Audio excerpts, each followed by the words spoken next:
Welcome to the Holistic Health Bites podcast. I'm your host, Andrea Nicholson, crime scene investigator turned functional health investigator.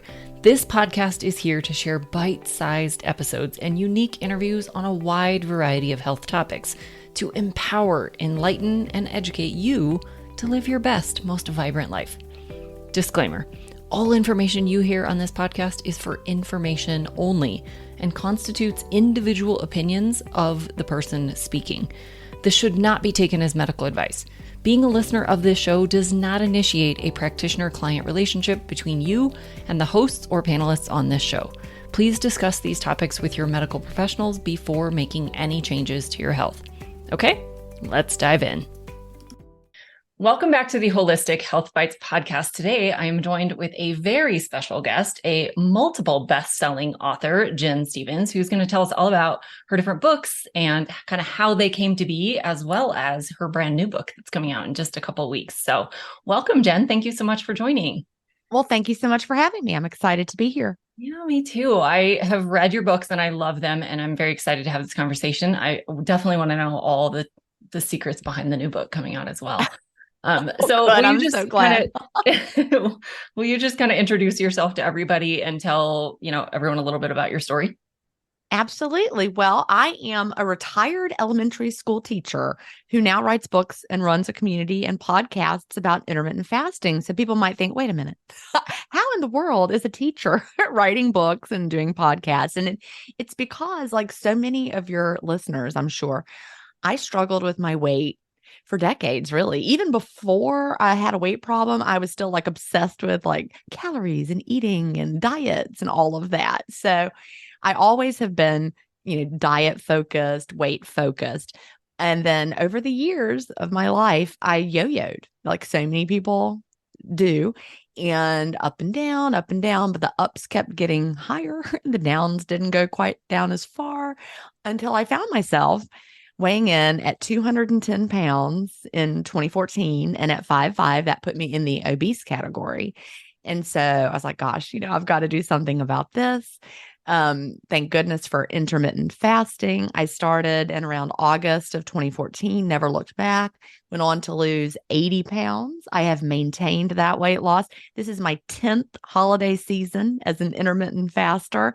And I'm wearing jeans that I bought in, I don't know, I think these I bought in 2016 or something. They still fit me. I've been through menopause. My weight stays within a range, and intermittent fasting just really changed everything for me. And so, you go back to my background, I'm a teacher. So what did I start doing? As soon as I finally found something that worked, I started teaching people about it, because my expertise, I have a master's in natural sciences and a doctorate in gifted education. So I know how to research, but I know how to teach people things. So that's really, I am a teacher who teaches people about intermittent fasting and turning it into a lifestyle so that they can find, some of the success that I have found, as have, thousands of people from around the world, the guests on my podcast. It's just been really life-changing. Oh, I love it. And it's such a simple practice. Yeah. But for those who maybe aren't that familiar with, the practice in general, there's a lot of different terms. You've got, time restricted feeding and intermittent fasting and extended fasting and just all these different terms. Can you kind of describe what you mean when you're talking about, what is intermittent fasting? Well, it's all of those things, right? It's time restricted eating. If you look at the scientific journal articles, they call it time restricted feeding instead of time restricted eating, but either one works. The eating window approach is another word for that. We've got alternate day fasting. Extended fasting is not really in my purview, because extended fasting is, believe it or not well researched. And, I can talk about that a little bit more if you want to, but there does come a time when, you've done too much fasting. So there is a sweet spot for a lot of people, really for everybody. So we don't want to accidentally overfast. But basically, one of the most brilliant book titles written by someone named Brad Pallon years ago, he called it Eat, Stop, Eat. That book title, it's been around for a long time, like I said, but it's really, that's what you do. When you practice an intermittent fasting lifestyle, you eat, you stop, and then you eat. And, my New York Times bestseller is called Fast, Feast, Repeat, which, tells the same story. We are fasting whether it's for, a certain period of the day. And then we have an eating window. That would be the time restricted eating, or every other day as an alternate daily fasting, or you mix and match to find your own. We call it a hybrid approach in my community. You might have, a fasting day, then an eating day, then a eating window day. And you're really just trying to figure out a way that it will work for you as a lifestyle. It's a toolbox full of tools that you can pick and choose from. But the one thing we don't want to do, like I mentioned earlier, is we don't want to overly restrict or over fast. And that's just one of the things to keep in mind. Intermittent fasting, whether it's time restricted eating or alternate day fasting, those are well-researched protocols. And we can rest assured that it's going to do great things for our body. Yeah, for sure. And I think, you're spot on that there's a different approach for different people. We each have different goals. We're coming from different histories. Someone who is, obese or, has particular health conditions might have a very different lifestyle approach than someone who's maybe just trying to prevent disease, but they're already at a healthy weight and they're already metabolically healthy. Like there's no one size fits all approach to this, which I think also makes it really powerful, because then you can really customize it and you can find what works really well for you. Exactly. And I might have like one of the only intermittent fasting books out into the world that doesn't tell you like how you should eat when you're eating as well, because that's also something that's highly individual. I'm a big believer in bio-individuality in most things. And there are people who thrive on all different sorts of ways of eating. We know this. And also, we all have different, like you said, goals, different histories. If someone is, got metabolic problems, type 2 diabetes, food is medicine. You may need to make some more dramatic changes. Intermittent fasting plus food changes are very, very powerful. If you're someone who's just wanting to lose a few pounds, you're metabolically healthy for the most part, maybe you don't need to change up what you're eating. But, that really makes a lot of difference when you find the approach that works for you and what feels like a lifestyle, whether it comes to intermittent fasting or what you're eating in your eating window.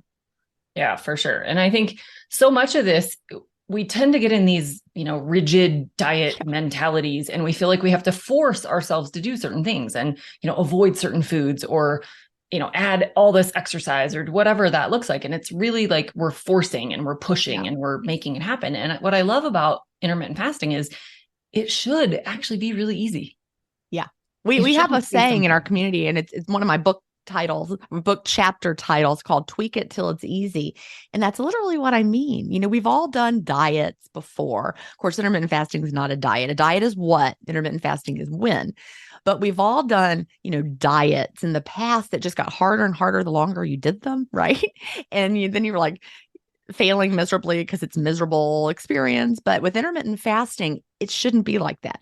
It shouldn't feel miserable. And if it's getting harder and harder and harder over time, it's time to tweak something because we want it to be really just easy and fit into your life. Now, of course, during the first month, it's not going to be easy. You're going to have to let your body adapt. You have to become metabolically flexible. So you got to kind of white knuckle it through the first few hard weeks. But once you are settled in, your body's metabolically flexible, then we tweak it till it's easy, because it really can be the easiest thing you've ever done, and you'll never want to quit. Yeah. And it saves you so much time. And money. Yeah. And money. I come from the camp of the, I guess, late 90s, early 2000s, where it was, eat every 2 hours to keep your metabolism revved and all the things. And I had the worst obsession with food during that time frame, because you're literally always eating. You're always having to prep something or pack food or, clean up and plan for the next thing. And you're just always obsessed with food when you eat that way. And this, I have to remind myself to eat. It's true. Yeah. It's just so and you're like, today I have a busy day. I'm recording with you. Then I'm recording with someone else from 4 to 5. I'm not going to be able to open my eating window till like 5:30, but I'll be fine. Yeah. Most days I don't wait that late, but because my body's metabolically flexible, no big deal. It's also, we're going through the holiday season, so I might have a little extra fuel on hand from stored here to take me through these slightly longer fasting today. But it's no big deal. I was talking to my husband before I came over here to work, and I'm like, I'll be home late. We'll eat a little later. No big deal. Yeah. No panic. And I love that for traveling too, because we all know airport and airplane food are the worst, and road trip food isn't much better unless you really put some intention behind it. And if you can just easily fast through the day, then it's just so much easier. And then you don't pay for eating junk for a day. Well, it's true. I think that's great. So I'd love to dive in a little bit on your books. You have Okay. several amazing books, and I'd love to kind of just talk through a little bit about like what the differences are, why somebody might pick one book over the other. And then of course I want to hear all about the new book. Okay. So my very first book was Delay, Don't Deny. Have you read that I one? have. Okay, I wrote that one. It's been 7 years. I can't Ugh, believe it. Seven wow. years ago, I wrote Delay, Don't Deny, Living an Intermittent Fasting Lifestyle. And I was literally nobody. I was a teacher, right? I just wrote this book because people kept asking me, once you lose the weight and then you're keeping it off, they're like, wait, what are you doing? Tell me about it. And there wasn't a resource I could send people to that had all the best advice in it. So I was like, well, read this, but not that part, ignore this, and here's this. And, by that point, we had read The Obesity Code by Dr. Jason Fung, where he talked about the cephalic phase insulin response. But all of the fasting books out there up until then basically were like, yeah, you're just eating fewer calories. That's the only reason it works. Have a diet soda, put a little cream in your coffee. It doesn't matter. Well, after reading the obesity code, I realized, we don't want to have a cephalic phase insulin response. We want to stick to black coffee, plain tea, plain water while fasting. And I could go more into that. We call that the clean fast now. But I didn't want to recommend people read books and then tell them ignore this other part. Don't follow that advice. And the obesity code was excellent, but it was really, really long and had a lot of information. If you're a real sciencey, you love it, but it also didn't really tell you what to do. So I'm a Yeah. teacher. So I'm like, I got to write a book that tells people what to do, keeps it simple, something they'll want to read, and they can just get started. And it has good advice in it that I want them to follow. And that's how I came up with Delay, Don't Deny. And, a funny thing happened after I self-published that book is people started reading it. And then they started telling other people about it. So like just today, this is just so weird. A friend of mine sent me a Instagram reel that someone had put up, and it was like a back doctor, someone who works, a doctor who works with people, with back injuries, made a reel about how she lost weight, and she flashed up a picture of Delay, Don't Deny. And I'm like, oh, that made me super excited to see Yeah, people are still reading Delay, Don't Deny all these years later. of course. Now, as time went on, I was managing what started as a very small Facebook support group just for me and my friends who were doing intermittent fasting. And then people started wandering in from all over the place. So we had thousands and thousands of members. And over time, I answered a lot of questions. I realized there were places that Delay, Don't Deny was missing some information as we kept learning and more research came out. I wanted to beef it up. And so that's when I wrote Fast, Feast, Repeat. And that's the one that was a New York Times bestseller. It came out in the summer of 2020. And, when I wrote that, I wanted it to be the book that people could reach for, 10 years from now when they're, wanting to do intermittent fasting, and that the information in there would still be timely and it would apply to anybody. Like I said, no matter how you choose to eat, Fast, Feast, Repeat has the information that you need to live an intermittent fasting lifestyle. And I really think if you've been intermittent fasting for 5 years, you can pick up Fast, Feast, Repeat, read it again and learn new things, and also be even more motivated to keep going, because I talk about, the health, the longevity benefits that intermittent fasting gives us. So that was that one. And the subtitle of that one is The Comprehensive Guide to Delay, Don't Deny Intermittent Fasting. And it is comprehensive. So that I think is its greatest strength, but it's also a bit of a weakness for people who just want to start right now. Yeah. Delay, Don't Deny is still great. It's still a great book for people who just want it to be a little simpler, but I want people to have just a little bit more. And that's why I wrote my new book, 28-Day Fast Start Day by Day. It's for the people who just want to get started. They need a little something every day. They don't want to know everything on day one. They don't want to be overwhelmed. So, you really just start off with the new book, and you have like a little beginning part where you craft your why before you start, which I think is really, really important. I really want people to understand that intermittent fasting is more than just a way to lose weight. Yeah. If your only why is I'm going to do intermittent fasting because I want to lose weight, you're going to probably have a little more struggle, because intermittent fasting is not, that supermarket checkout magazine lose 2 pounds a day program. That's not what this is. If you're looking for flashy results, intermittent fasting is going to give you long-term results. It's going to be slow and steady. So you need to know why you're doing it beyond just you want to lose weight. So crafting a why that has to do with health benefits and longevity, how you want to age, and some weight loss too. Maintaining the weight, no more yo-yoing. Those are all great reasons to get started. So you get ready for the fast start, and then every single day of the 28 days, there's just a little lesson for the day. There's my school teacher coming out. There's sections to write in. You can talk about what your goals are for the day. What is your eating window goal for the day? Did you achieve it? Are you fasting clean? Point to write in any non-scale victories that you're feeling or anything that you're struggling with. There's also a story every day from a past intermittent fasting stories podcast guest who gives just a little brief update of how they've done. You can then see what episode they were in, and also their best fasting advice for people who are starting. And I also want to say that the subtitle of the new book is The Ultimate Guide to Starting or Restarting Your Intermittent Fasting Lifestyle So It Sticks. And I think that's important because, one thing I've noticed over the years, there are a lot of people who want to be intermittent fasters, but they struggle with making it stick. I have a section in the new book where I talk about, why. Why do people have trouble making it stick? And there are many reasons. Maybe their friend is losing weight really quick on weight loss shots, and they're like, well, I'm going to do that instead, or maybe they fall off the wagon. I'm putting that in quotation marks here, on a vacation or a holiday, and they never get back started. Yeah. Or they, follow the diet roller coaster and go this way and that way, and then just kind of fall away from intermittent fasting. Or one thing, what is really shocked me is how many people get hung up on coffee. Right. It's such Creamy a big deal. coffee, like all those creamers. There's like some kind of emotional connection that people have with their creamy coffee. So that really sends a lot of people down the wrong path. They'll be like, well, I lost all the weight I wanted. Then I said, what could it really matter? And I started putting just a few drops. And before I knew it, I wasn't fasting anymore. Yep. So we want people to choose intermittent fasting as a lifestyle in a way that gives you freedom to stick to it and change your life, because I promise once it sticks, you're not going to want to quit.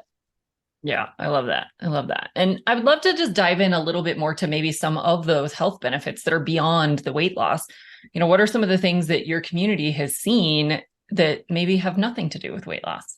Well, so many things. It's like really some of the things people report, like you would never put that in a book because it would be so unbelievable. Some of the things, but really intermittent fasting does a lot of things in our bodies that helps overall. There's a great book. Have you ever read Why We Get Sick, Dr. Benjamin Bickman? Oh, he's one of my favorites. He connects like literally like everything. I mean, like you name something, he connects it to having hyperinsulinemia, which is constant high levels of insulin all the time. We're not meant to have high blood sugar all the time. We're not meant to have high insulin levels all the time, but everyone listening has heard of insulin resistance. And that is what sets us down the road to all of this metabolic dysfunction. Well, when you're fasting, obviously you're not putting in anything that's going to raise your blood sugar. So, it makes sense. Blood sugar would go down, A1C will go down.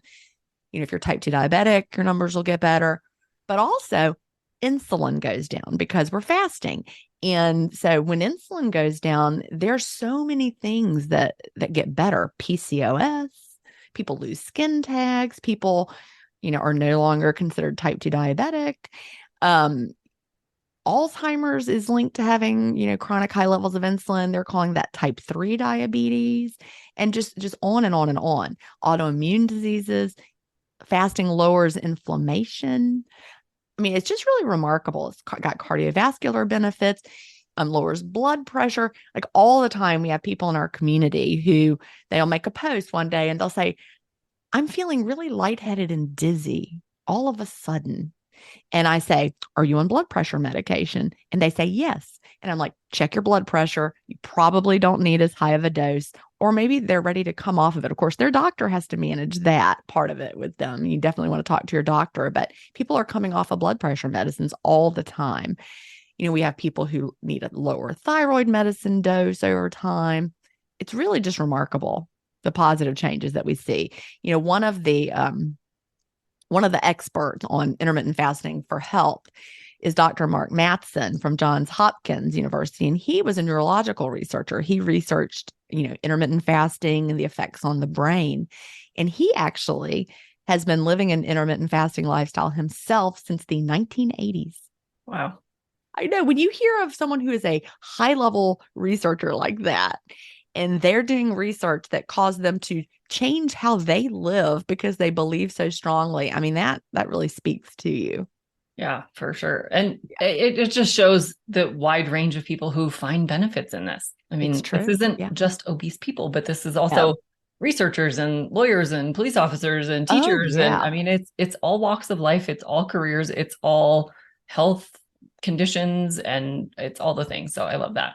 Well, I interviewed a longevity expert on intermittent fasting stories years ago, Dr. Gil Blander, and he runs one of those companies. Maybe it's Inside Tracker, something like that. One of those companies you probably heard of that measures health parameters, but he's a longevity expert. And he said something to me. I'm going to paraphrase it because it's been a while, but he said something like, the best thing you can do for longevity is intermittent fasting. I mean, when researchers, they know what they're talking about. He didn't say the best thing you can do is, eat kale. He said the best thing you can do is intermittent fasting. And, that really, that perks you up when you hear it. Yeah, especially from someone who knows Yeah. all the science of longevity. Yeah. That's pretty powerful for sure. Exactly. Now, what are some of the things that you see people do maybe wrong when they're trying to do a fasting lifestyle? And you kind of mentioned the coffee scenario and adding things to coffee, but what are some of the other things that people maybe just don't quite get right or don't know that they should be or should be avoiding when they're fasting? I run into people all the time and they're like, well, I tried intermittent fasting. It didn't work for me. I'm like, well, let's talk about that. Tell me what you were drinking during the fast. That is usually the first thing.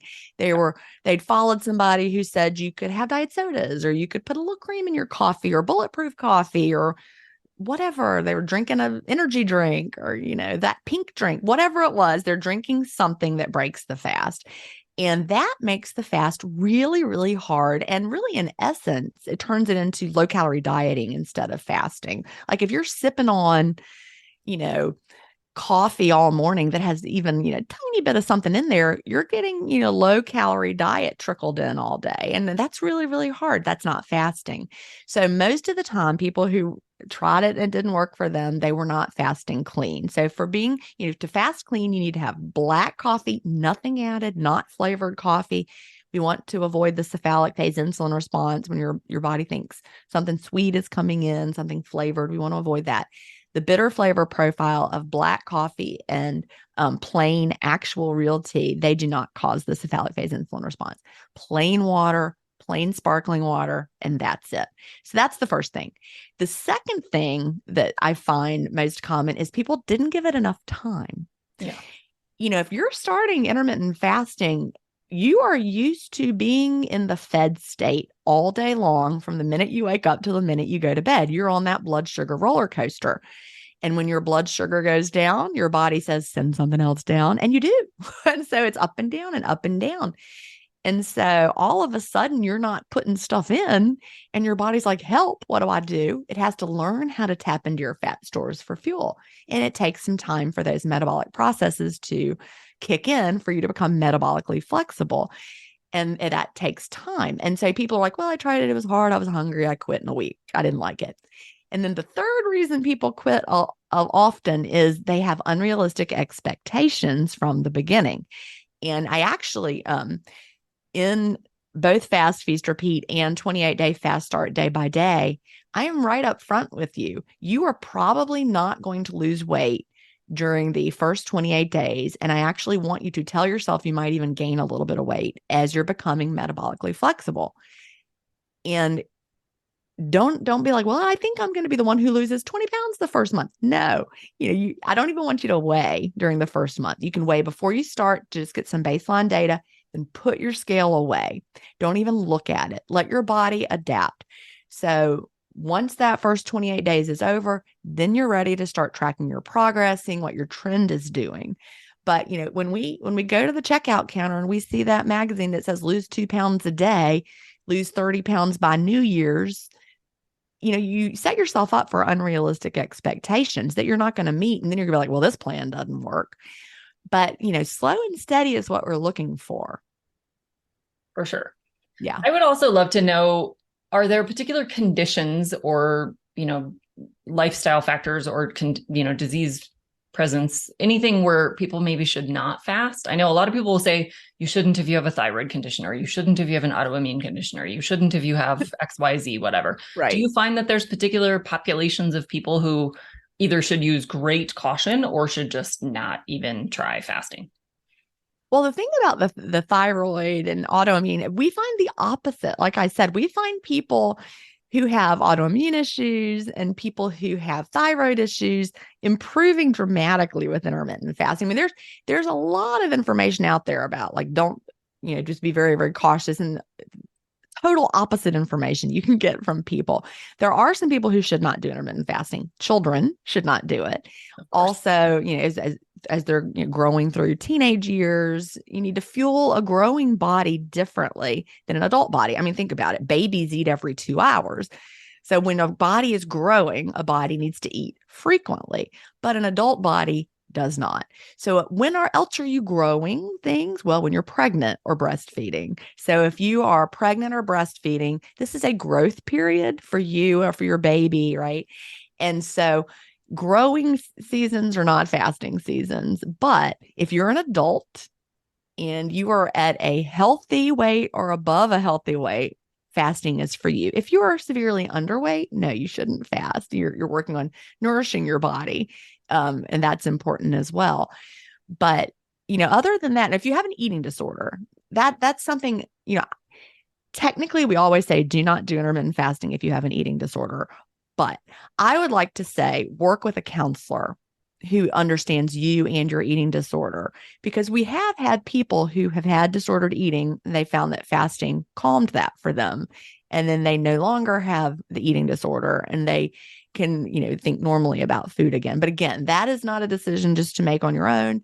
You need to work with a trained counselor who understands you, work with them through the process. You would like them to also understand intermittent fasting, because intermittent fasting is a tool people with eating disorders might abuse.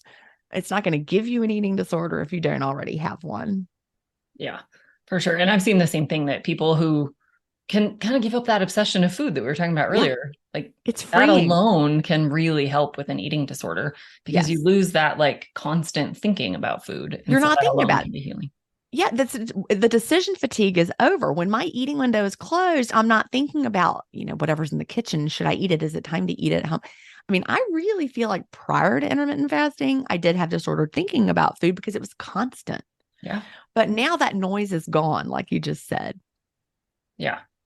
So then obviously you mentioned as well that you probably should also use caution if you're on certain medications, because your dosages might need to be exactly adjusted. Yeah. So for sure, talk to your doctor, make sure that they are aware of what you're doing so that they're prepared to make any adjustments as necessary, because you can very quickly become over medicated because it's so healing that you don't need the medications. So yeah. Especially if you're on anything like any kind of diabetes medication that controls your blood sugar, you need to time that around your fasting. You don't want to take it at the wrong time, for example. Right. Yeah. Your doctor can help you figure that out. Yeah, definitely. And it's going to depend on what kind of drug you're on and all the things, how often you have to take it. And yeah. And then of course, certain medications of all kinds need to be taken with food. And so, with any of those kinds of conditions, of course, you also have to, work your fasting lifestyle around those kinds of parameters, and, talk to your doctor if you need a different medication. Maybe that's an option, but for sure, don't just willy-nilly change your prescriptions. Oh, yeah. Never definitely want to be safe about that.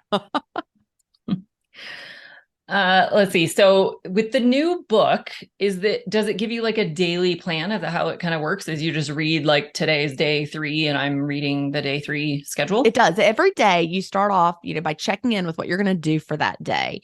And, just like in Fast Feast Repeat in the 28-day Fast Start chapter, you're choosing, there's like a little quiz. You take the quiz and it recommends an easy does it approach. There's one in the middle, and then there's a rip off the Band-Aid. You're starting every week with a different plan based on what you choose. At the end of every week, you then reassess and you're like, okay, well, was this one was a little too easy? Do I maybe need to move up a little bit? Or was this right? Or was this a little too extreme and I can move back down just a little bit? Because you're customizing it to you. We don't all need the same approach from the beginning because of your body. It might take your body a little bit longer to adapt and you need to ease in a little bit more. Or you may be someone who's great with the rip off the Band-Aid approach. But every day you decide what you're going to do, make your plan for the day. Then there's that little lesson from me in the chapter. And then you just go out about your day. And then at the very end of the day, you have time to kind of check in and see how it went. So it's like you're writing in the book and it's interactive. I'm really pleased with how it turned out. The school teacher in me, like I said, is out to, you can really see it in this one. Yeah, I love that. And I think that's a great approach because some people are very much cold turkey people. They can just make a decision and, quit smoking or quit whatever. And it's really easy for them to just decide and do it. And other people, that's torture. And so you actually do better if you ease in. And even that easing can be like baby steps or can be kind of moderate steps. And so I think that's a great approach that you have, different approaches to the same plan. And exactly. That makes it really personalized. So that's awesome. And then the fact that you can adjust as you go, it's not like you're stuck on the baby step plan the whole way. Right. You can step it up if you want to, or back it down a little if you want to. I love that. Our goal is to ease you in whatever way so that it sticks, because that's the goal. We're not doing another crash diet. We're not starting something January 1st and we're going to be done with that no, we are setting ourselves off on a lifestyle that is a healthy way to live. Like, for example, my husband, he has a PhD in medicinal chemistry, taught at the college level, did drug design, has patents in that area. He does intermittent fasting and he never needed to lose a pound. He was still wearing the same pants. We got married in 1991 and like those pants were still fitting him. He never gained weight at all, but he really saw what happened with me, saw how much healthier I was. I no longer have seasonal allergies, for example. He's like, well, he looked into it. He's like, I'm going to do that. So he does intermittent fasting as well. He has a longer eating window than I do. But again, he never needed to lose weight. He has lunch around 11 every day. Then we have dinner together every evening. And that works really well for him. So the plan that works for him day to day is not the same as what works for me day to day. I'm someone who used to be obese. My body will get back to that if I let it, right? Oh. So I have, different needs than he does, obviously. Yeah. So what would you say we've talked a little bit about where they go wrong with it. Mm-hmm. And you mentioned earlier that, we don't want to get into over fasting. So what would be some signs that someone might recognize that they are maybe pushing it a little too far and they are fasting more than they should be? That is a great question. And I want people to think about, you need to wait until after the first 28 days before you start assessing how you feel, because you're going to feel all sorts of weirdness during the adjustment period. But as time goes on, after the first 28 days, after you know that you're adapted and you've had that period where you feel good, maybe you're like a month in, 2 months in, you're feeling good. As time goes on, if it gets harder and harder, and you start having an urge to binge, that is your body telling you there's a problem. Our bodies, we learned when back during the Minnesota starvation experiment, right after World War II, they took some volunteers, they were conscientious objectors, they restricted their food intake, they made them do a lot of working out. Basically, they learned the science of what happens when we over restrict and work out too much. The binge behavior, your metabolism slows down over time. That's not good. So if you start feeling like you have an increased urge to binge, really take a look at what you're doing. We do not want to over restrict. Women's bodies especially, we don't want to over restrict. It's bad for us hormonally. It's also not good for men though either, hormonally, to over restrict. So you really want to stick to a tried and true intermittent fasting plan, a daily eating window approach, alternate daily fasting. With alternate daily fasting, the key to that is having those days where you're eating, you need to really nourish your body well. Because if you'll pay attention, my book is fast, feast, repeat, not fast, eat a diet meal, repeat. We want to nourish our bodies well, because that is what, lets our bodies know that we're okay. Our bodies are trying to protect us no matter what. And over restriction is like a danger for our bodies, and we'll get the message, oh, stop doing that. Your body will let you know. Yeah. I'd love to talk a little bit more about the nourishment piece of it, because I think that's often left out of the fasting conversation is what you actually do eat when you're eating, and how much you eat and how often, and like all those things within that eating window. Is it just an 8-hour binge? Is it, there's No. lots of ways to look at it. So I'd like to talk a little bit about the food choices, Right. portion sizes, and like frequency within that, eating window. And this is the part that, with bioindividuality, this is really going to vary. One other thing that I encourage people to do during their 28-day fast start is not to change what they were eating before they started, no matter which way they were eating. Like, let's say someone was eating the standard American diet and they want to start intermittent fasting. Keep eating how you were eating. If you try to change too many things at once, you're going to crash and burn. So just start incorporating the fasting. Now, on the flip side of that, if you were following a very healthy way of eating or a certain lifestyle, keep doing that too. Like, let's say you've been keto for 5 years. Maybe you're tired of being keto and you're like, I'm going to start intermittent fasting and reintroduce all the foods I've been missing. Well, that also may be a recipe for disaster. So keep doing whatever you were doing, however you've been eating, keep eating that way. At least don't purposefully change it, and then start incorporating the intermittent fasting. Now, one thing we notice that's almost universal is that as people live an intermittent fasting lifestyle, they usually start gravitating to more nutritious foods just, almost by accident. It's like all of a sudden we can hear our bodies, and our bodies search for nutrients. And so, one day you'll be like, ooh, I would like to have some Brussels sprouts today. And you're like, wait, I never even liked those before. And suddenly you're craving things you never expected, or that thing that you thought was a treat suddenly no longer tastes good to you. You become more in tune with what makes you feel good. And surprise, surprise, ultra processed foods don't make anyone feel their best. Nobody feels their best. Maybe for like a minute after you eat it, your brain lights up. But down the road, you're going to feel worse and worse if you eat those foods. So I have a section in Fast Feast Repeat where I talk about ultra processed foods and, how they're really not the best for anybody. But within the parameter of real foods, you find the ones that work best for you over time. I'm someone who feels better when I have more plants in my diet, more whole food, plant-based ish. I also have a book I haven't talked about yet called Cleanish. It's not an intermittent fasting book, but it's eat mostly clean, live mainly clean, and unlock your body's natural ability to self-clean, which is, of course, through the fasting.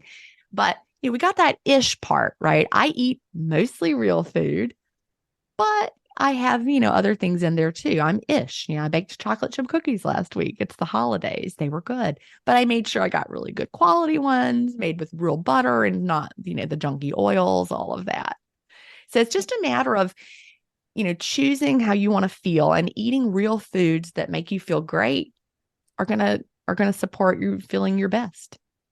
Yeah, I think that's a great approach, and it's very realistic because, if you, like you said, if you change too many things, it's just a recipe for disaster, and you're going to be miserable, and you're going to hate all the foods you're eating, and you're going to hate all the things. And so, yeah, stick with some things that you love. But I've also found that people naturally just want to change what they're eating, because when you're eating junk, you're going to be hungrier more often. True. Yeah. Satiety is a word that I think we're going to start hearing more and more of.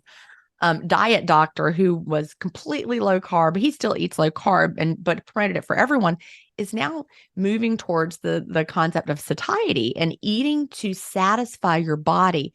And those chocolate chip cookies I just mentioned, they are one of the lowest foods on the satiety scale. Like, you could eat them all day long and never feel satisfied, whereas something like raw spinach, on a per calorie basis is super duper satisfying. Eating real foods that satisfy your body.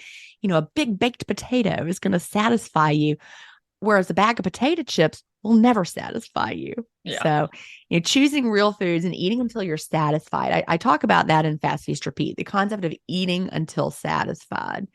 But what you eat is going to be a big part of that. I could eat a McDonald's Big Mac and fries, have had a lot of calories, not be at all satisfied, but I could make a burger at home with grass-fed ground beef, high-quality cheese, cut up my own potato, roast it in the oven. I'm going to be really satisfied from that.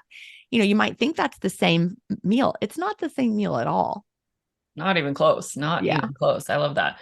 Yeah. And I think, I've also seen that the mindset that you go into fasting with makes a huge difference. Yeah. I think when you're solely focused on, say, weight loss or one kind of vanity metric, not that there's no value to losing weight, because there certainly is, but if you're only focused on that, then I see a lot of people kind of use fasting as a way to like undo a bad diet or as a punishment for eating a bad diet. And I think that's such the wrong approach, that this really needs to be about the health benefits. Right. Should never be about adding restrictions or adding, punishments. And I'd love to get your take on that. Well, we actually say, never do revenge fasting, right? We just went through the Thanksgiving holiday here in the United States, and I make a post in my community right before Thanksgiving every year and say, we are not going to revenge fast after Thanksgiving to make up for, eating more on Thanksgiving Day. We don't fast to make up for things. We fast because it feels good. Now, the day after Thanksgiving, I was less hungry. So I fasted because it felt good. Yeah. But we want to, one of my biggest missions in life is to get people out of what I call diet brain, and so much of toxic diet culture is that whole, restrict, repeat, binge, all of that cycle. And we don't want to do that anymore. We want to love our bodies. We want to work with our bodies and nourish ourselves well, but still have room for the chocolate chip cookie if we want to, and figure out what really is going to be long-term, because those quick fixes, they don't work. No, they for sure don't. They for sure don't. No, I did those for years, and that's why I was 210 pounds. Right. Yeah. And they leave you just extra miserable. Yeah. They're not sustainable. Mm-hmm. They're just providing no benefit. I think everybody understands that already and has probably been down that road 100 times, like all of us have. So definitely don't need to go down that road anymore. So thank you so much for sharing all this. Do you have any final words to share with everybody, and maybe, where they can pre-order the book? Absolutely. So you can find everything I've got by going to jenstevens.com. Gin is Gin, like gin and tonic. Stevens is Stevens with a PH, jenstevens.com. There's a link there for getting all of my books. 28-day fast start day by day is the one you're going to want right now, though. It's available for pre-order, comes out December 26th. And I'm super excited. In my community, we're going to be having a 28-day fast start starting January 4th and going through January 31st. So there's also links to that at jenstevens.com. I have a community that you can join, and I'll be there leading y'all through it. So anybody who has tried to do intermittent fasting or has dabbled in it, or who thinks, maybe I need to kind of refresh myself a little bit, this would be a great place for you. And, I really think the key is shifting to intermittent fasting as a lifestyle. I know every diet book you ever read says, this is not a diet, it's a lifestyle. Well, intermittent fasting literally is not a diet. It is when you eat, and it really is a lifestyle, and it will change your life in ways you never expected. For sure. For sure. It's such a simple thing, and it's free. Free. Yeah. So yeah, I think it's a great practice for everybody to learn more about. And for sure, your books are the best way to go because they're so realistic and easy to follow and super, just actionable, which I love. And I'm really excited about this one coming out because it sounds like it's going to be even more of simplified action. So I love that. And we will link up all of your information in the show notes. So it'll be really easy for people to just click on links and go grab stuff. So thank you so much for sharing all of your information with us today. It's been a fantastic conversation, and I know everyone got a lot of value out of it. Well, thank you for having me. Absolutely. Until the next episode, be well and vibrant. Thanks for being a faithful listener to the podcast. I'd love it if you left me a 5-star review on this podcast so that others can more easily find this valuable information. Did you know I also work one-on-one with clients? I approach solving health challenges like I approached solving crimes, by conducting a thorough investigation into your case. Sadly, hundreds of millions of people in the US have insulin resistance, prediabetes, and diabetes, and the vast majority have no idea. I'm here to fix that. If you struggle with low energy, stubborn weight, hypertension, sleep disturbances, or any other undesired symptoms, let's talk. All you have to do is schedule a free call. The link will be in the show notes. And no, you do not need to live near me.